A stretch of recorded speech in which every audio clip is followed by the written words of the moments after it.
Le gouvernement a une apparence, mais il a surtout une réalité. Tenter de donner à Édouard Philippe, Premier ministre de droite, une majorité absolue à l'Assemblée nationale.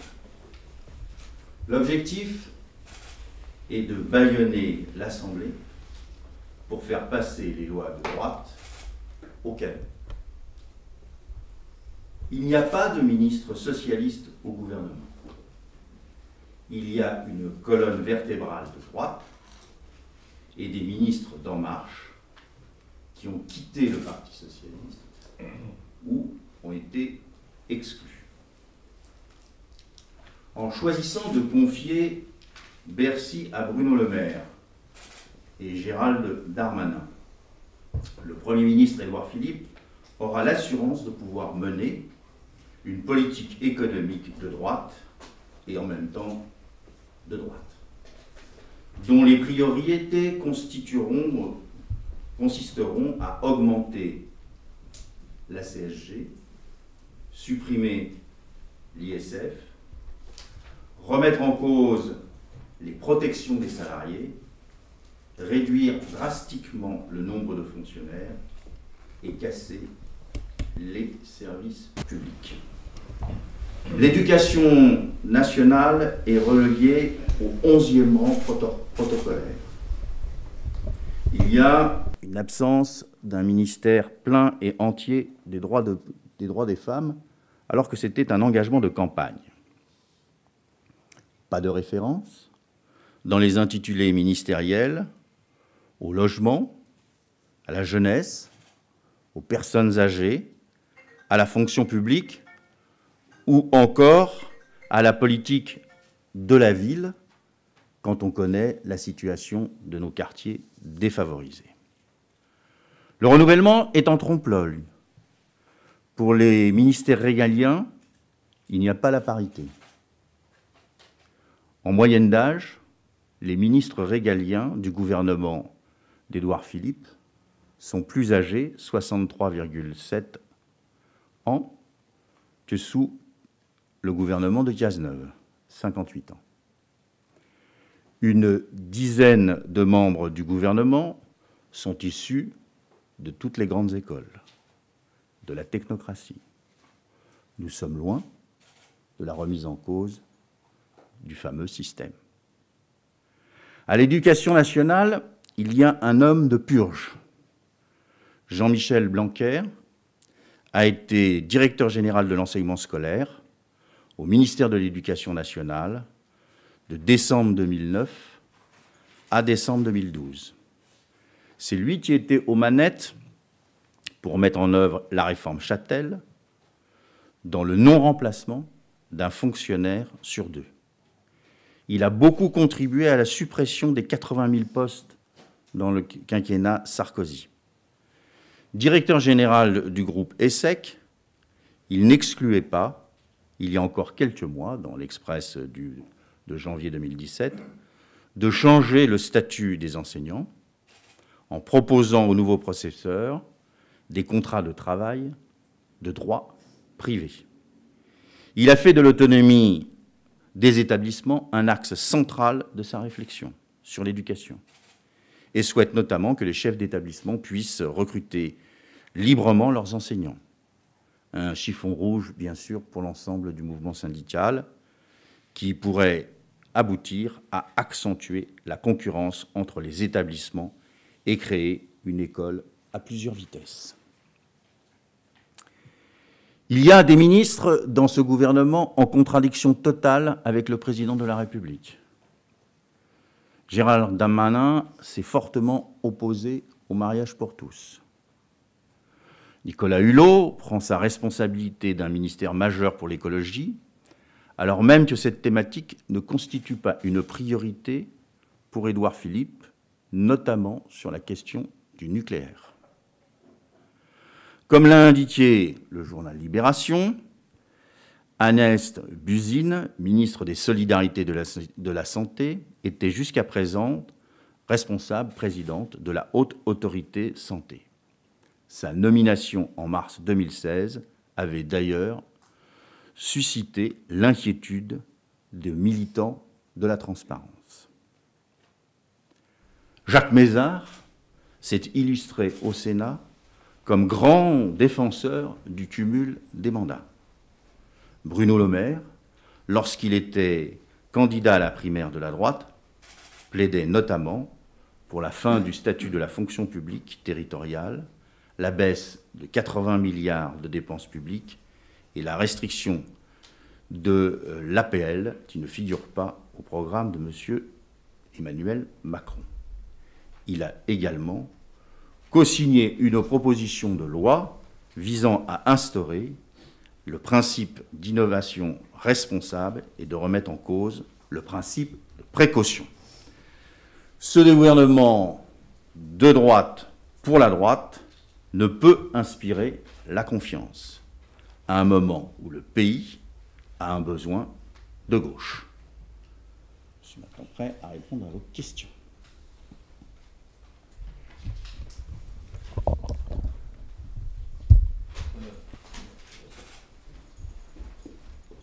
Bonjour Thomas Souli pour BFM TV. Quand je vous entends, vous avez des mots assez durs. Est-ce que vous êtes clairement désormais dans l'opposition au gouvernement et à Emmanuel Macron? Nous avons une caractérisation de ce gouvernement qui n'est pas un gouvernement de coalition entre le Parti socialiste et En Marche. Donc, nous sommes dans une situation où nous disons au pays, il faut de nombreux députés de gauche à l'Assemblée nationale si vous voulez pouvoir vous défendre.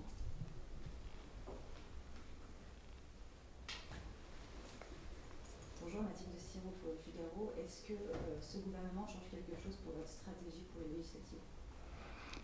Bien, il permet de dire dans chacune des circonscriptions ce qu'est la nature de ce gouvernement. Il y avait jusqu'à présent une ambiguïté, une ambivalence qui a été levée par la nomination de M. Édouard Philippe. Nous sommes très clairement face à un Premier ministre de droite, et face à un Premier ministre de droite, il faut des députés de gauche.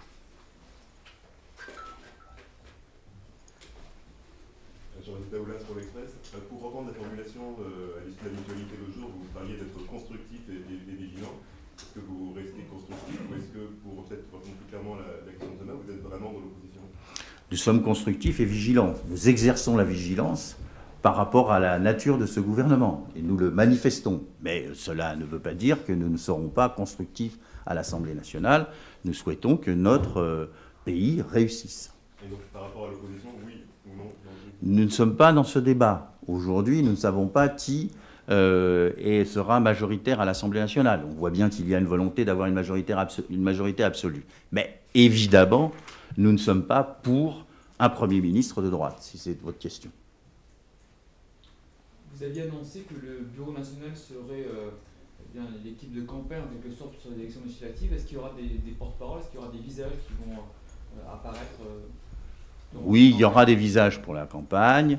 Le Bureau national s'est tenu lundi. On n'avait pas eu le temps de mettre ça à l'ordre du jour. Ça sera à l'ordre du jour du prochain Bureau national, de 3 camarades nouveaux qui ne seront pas accaparés par les élections législatives. Parce que le problème auquel on est confronté, c'est qu'une élection législative, c'est 577 personnalités qui combattent dans 577 circonscriptions, et la plupart d'entre eux n'ont pas beaucoup de temps à consacrer aux porte-parole. Moi, j'ai la chance d'être à Paris, donc je peux venir plus facilement. Mais si on veut donner l'image de ce que nous voulons donner dans cette campagne, celle du renouvellement, il faut qu'il y ait d'autres personnalités, indépendamment de moi ou de Bernard Cazeneuve.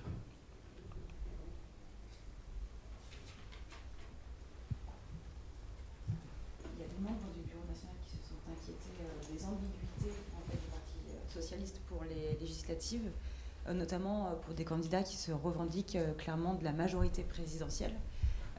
Par exemple, je pense à Marie-Noëlle Lienemann qui souhaite que ces ambiguïtés soient levées. Est-ce que vous allez clarifier les choses? Est-ce que les candidats socialistes ont le droit d'écrire sur leur tract, sur leur matériel de campagne, qu'ils font partie de la majorité présidentielle? Alors, nous avons clarifié les choses. Marie-Noëlle Lienemann n'était peut-être pas au Bureau national du 5 avril.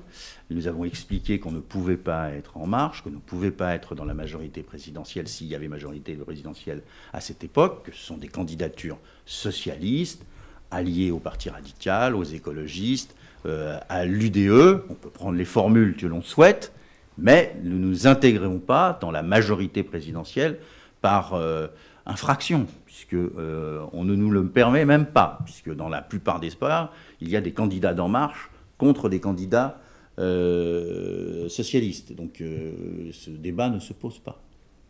Il se pose un petit peu quand même, parce qu'il y a des socialistes comme Erwan Bonnet qui mettent sur leur matériel de campagne qui sont dans la majorité présidentielle, alors même qu'ils ont un candidat En Marche face à eux. Donc la question c'est qu'est-ce que vous faites? Est-ce que vous réprouvez cette attitude? Je le réprouve. Ça va plus loin. Qu'est-ce que vous voulez? Je le réprouve et je lui demande de retirer l'étiquette majorité présidentielle. Vous le demandez à tous ceux qui se revendiquent majorité présidentielle, Absolument. qui le feront pendant la campagne? Oui. Est-ce qu'ils risquent des sanctions? Est-ce qu'ils risquent de perdre? Bon, écoutez, on n'est pas dans une situation où on va multiplier en 3 semaines les sanctions. On a déjà exclu énormément de monde. On a défini une politique vis-à-vis de ceux qui étaient partis à En Marche. On estime qu'il ne faut pas inscrire que l'on est dans la majorité présidentielle. Maintenant, place à la campagne. L'élément essentiel pour les socialistes, c'est de dire qu'ils combattent aujourd'hui, ou ils proposent aujourd'hui au pays des députés de gauche face à un Premier ministre de droite. Pour revenir aux investitures aux législatives faites par En Marche, contrairement à vous, certains poids lourds du quinquennat sortant sont épargnés. En tout cas, il l'était encore hier après-midi, comme Stéphane Le Foll, Marisol Touraine, Myriam El Khomri, je crois. Est-ce qu'il y a des bons et des mauvais socialistes pour En Marche, et comment vous interprétez cette stratégie? Je n'ai pas d'explication, il faudrait demander à En Marche, mais je suppose que c'est une mansuétude de solidarité gouvernementale de M. Macron. Ses anciens collègues au gouvernement.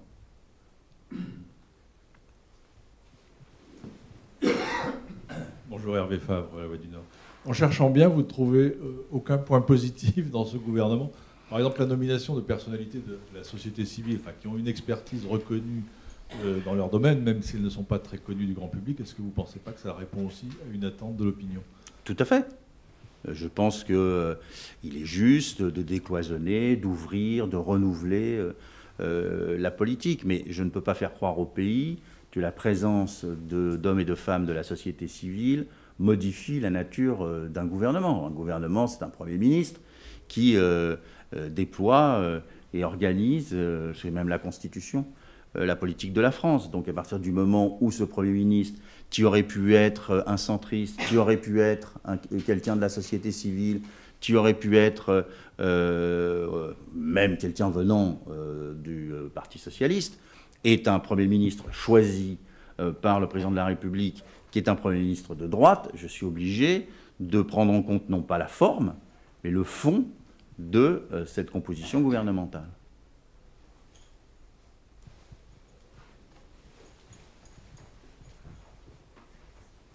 Théo Manval de la Radio Europe 1. Pour revenir aux législatives, il y a un sondage ce matin qui donne le PS à nouveau à 6%, ce qui est à peu près le score qu'avait fait Benoît Hamon à la présidentielle. Comment vous espérez, pour les 3 semaines qui restent, arriver à sortir de ça et à faire un score plus élevé, puisque vous refusez de vous dire dans l'opposition, pour arriver à vous rapprocher d'une éventuelle majorité que vous souhaitez, j'imagine?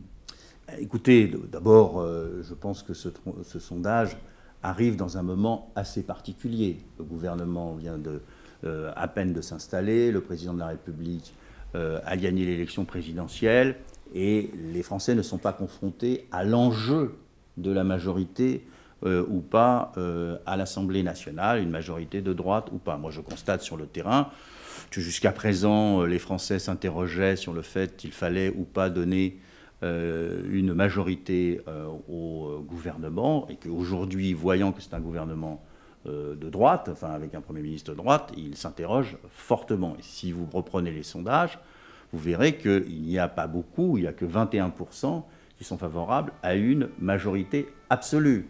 Je pense qu'il y a beaucoup d'interrogations dans le pays. Beaucoup d'interrogations. Beaucoup plus qu'on ne le croit. Il y a, encore une fois, une apparence, celle d'un consensus, mais il y a un dissensus social considérable.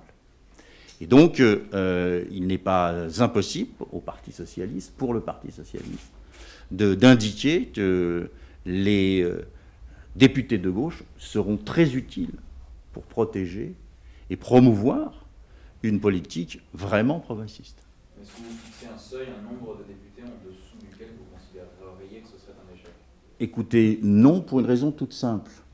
C'est qu'il est difficile, extrêmement difficile, de faire des pronostics aujourd'hui. Car nous ne sommes plus dans le bipartisme classique. Là, nous sommes dans le multipartisme. Et nous ne savons pas, et les sondeurs ne savent pas, quel est le poids du terrain, quel est le poids national, qu'est-ce que cela donne quand il y a 4 candidats qui peuvent être qualifiés au point de départ au second tour. Non, je ne peux pas vous dire. Je constate aujourd'hui qu'il est difficile, y compris pour nos experts, de faire un pronostic sur ce que sera l'Assemblée nationale. Et le score du Parti socialiste à ce moment-là. C'est tout ? Merci.